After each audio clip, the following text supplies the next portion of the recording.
The soldier stood up and suddenly realized tens of thousands of zombies were charging straight toward them. Sensing danger, the soldier instantly panicked. He quickly grabbed his weapon and rushed to regroup with his team. But the only helicopter they had was still under repair. If it wasn't fixed in time, they would all be doomed. The zombie horde was now less than 1,000 meters away. Jack urged his teammates to speed up the repair.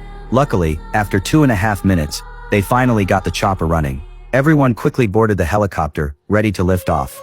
Let's go, move it! But at the crucial moment, the engine wouldn't start. Thankfully, David gave it a manual boost, and it roared to life.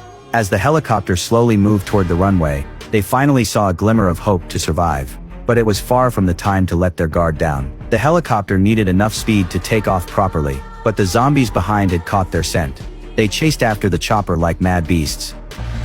They're catching us! Fortunately, Lisa pulled up the nose of the aircraft, and the helicopter took off successfully. But just as they were celebrating their narrow escape, the wing suddenly began spewing thick black smoke. Before the pilot could even react, the chopper went into a steep dive toward the ground. Everyone inside the cabin was gripped by panic. It felt like death was already knocking. Going down. Brace for impact, okay?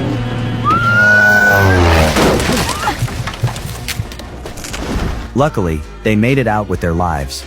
Everyone only suffered minor injuries. It turned out that a new virus had suddenly broken out in the future. Anyone infected would turn into a zombie. Even scarier, these zombies had a certain level of intelligence. To survive in this apocalyptic world, Jack and his group planned to reach a safe island.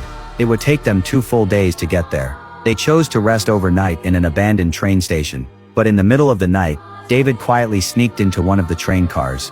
It turned out he had already been bitten by a zombie. Luckily, the wound wasn't deep, so he hadn't turned yet, but to avoid being abandoned by his teammates, he chose to keep it a secret. Early the next morning, they continued their journey toward the safe island. David put on sunglasses. His face was pale as a sheet, and he couldn't stop shaking. Suddenly, Jack pinned him down. After questioning him, David finally confessed the truth, but kind-hearted Jack just couldn't bring himself to hurt him. Just then, Lisa's voice called out from nearby. She had found a cabin in the woods. There seemed to be a light flickering inside.